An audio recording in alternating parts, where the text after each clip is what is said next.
Guys, lilinisan natin. Madumi. Dahil bebenta na natin. Ayun yung loob. Ayan o, madumi pa. Punasan natin, puro alikabok dun sa parking eh. Ayan. Ayan o.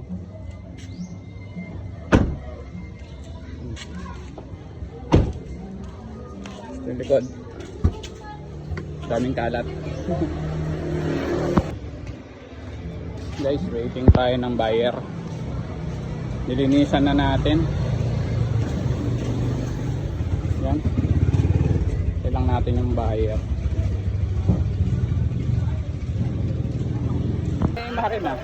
Ay guys, ito yun. Nandito yung buyer ko, si ate. Yan. Taga saan ate? Makati. Oh, Makati. Ayan. Ayan, dami niyang kasama. Kaya papakita ko lahat. Ito pala, na-change oil to 6 months ago. Na-change oil to. Ayan, walang talsik. Wala yung talsik. Tapos, ito yung ano niya, transmission oil. Ito. Ito yung transmission oil niya. Malinis din yung langis niyan. Yung oil niyan, ano. Ayan. Malinis din yan. Alaga ko yan eh. Saka gamit ko yan weekly. Gusto nga sana mangyari kung maaga kayo, papatid ako sa Bulacan para makita nyo yung takbo niya. Layo. Oo, tapos biyahin nyo, tapos mabiyahin nyo ng malayo, di ba? Yan. Tapos naka-Android na yan. Android na yung... Oo, Android na yan. Laki ng gastos dyan. O Bluetooth. Meron yan navigation, pwede mo na rin gawin ano. Pero hindi siya. Yan. Ano? Yan, ayun yung bayad ko. Tingnan na nila. Nakalak, boss? Hindi. Hindi nakalak. Yun o. Ayun yung bayad. Kasi yung asawa mo? Apo. Ay, siya yung asawa. Ito lang tinatanggal ko pag halimbawa umuwi na ako. Halimbawa nakauwi na. Tatanggalin mo lang yung negative. Para sure ka lang. Kasi automatic yan eh. Kung wala kang charging, problema mo yung charging mo, kung pagka-problema ka. At least pag tinanggal mo yan, sure ka na pag gagamitin mo, i-start siya. One click start naman yan. Pati, ito lang. Tapos, ito, bago rin yan brake master, nagpalit na rin ako. Bago rin yung radiator niyan. Testing na ni bossing. Yung handbrake, huwag mong kalimutan, no? Yun, no? Okay. Ayan. Tinesting na. Oo, walang problema yan. Ang bayad yun, papatin ko. Verify lang natin. Bangga, hindi naman siya. Hindi, kung may banggayan boss, hindi mo yan marirehistro. Oo. Pero registrado siya. Hindi naman dapat. At saka lalabas yan pag scan mo. Hindi pa expired. Sa ano yan? Sa... Ito yung latest. Nandyan. Nakarehistro yan. Ano pa yan? May pa yan, may expired. May pa. Oo.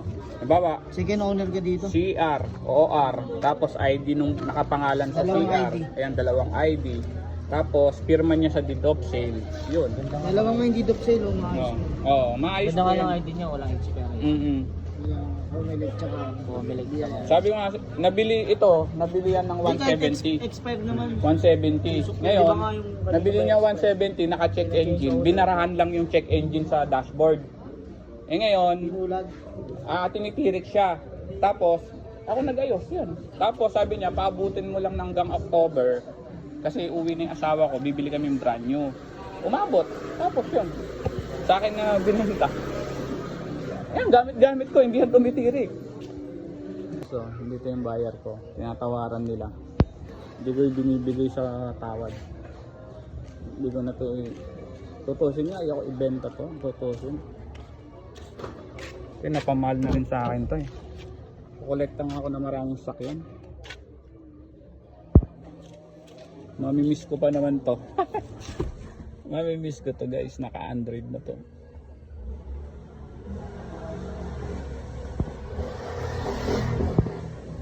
So, may tumingin na buyer. Tapos ang gusto nilang mangyari, magbabayad sila ng 130 tapos kulang na lang sila. Kaya ako kasi napamahal na sa akin to. Parang ayaw kong i-let go ng ganong kababa lang.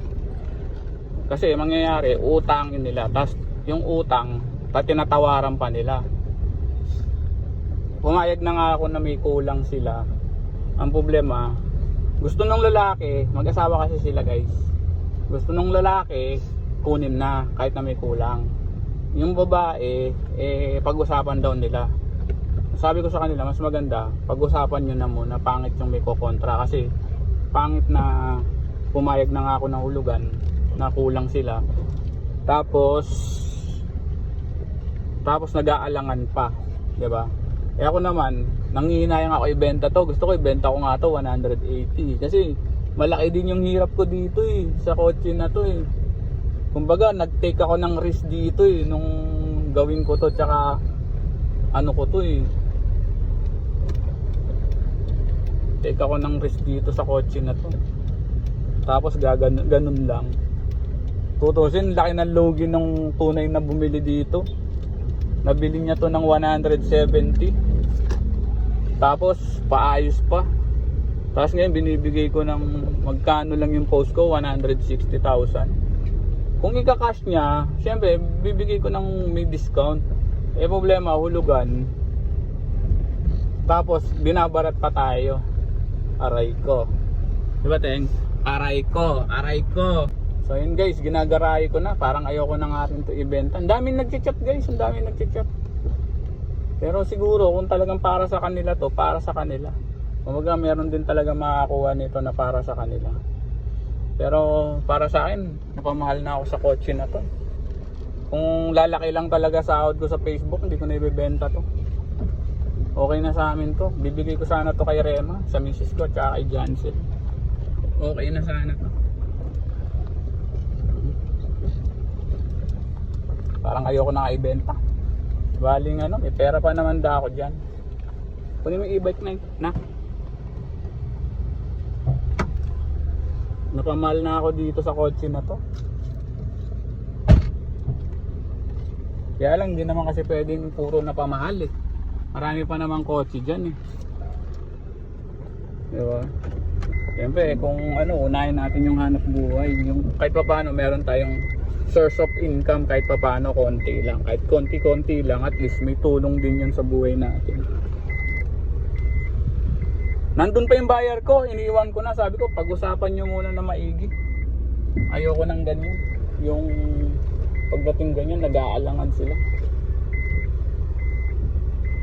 Bago pumunta dito, maayos kami nag-usap, nahulugan na lang. Tapos pagdating dito, tinatawaran. Napakaganda naman ng unit na to. Aray mo.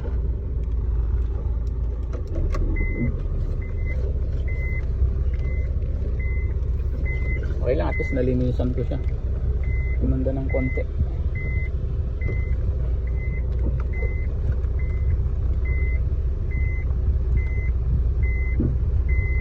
Okay na, Teng? Okay na? Ganto? Wait lang.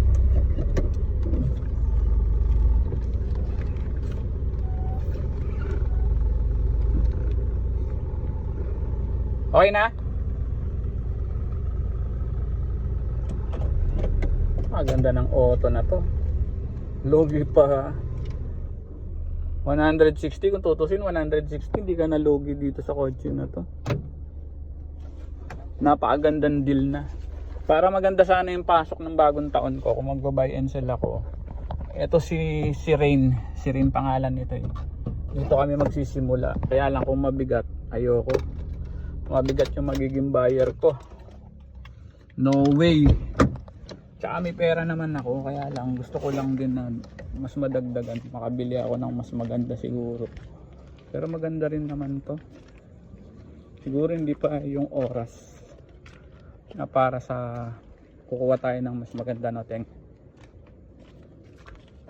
Ayan ko anong toyo nang pumunta sa akin, bakit ko ibebenta to. Ayan na, Tanggalin natin yung battery. Tinatanggal ko kasi yung battery nito guys. Kasi automatic to eh. Biglang malobat. Huwag mo muna tanggalin na ka. Ano? Andun pa yung buyer ko. Iiwan ko na sila. Nang kukunin ko pala yung ano.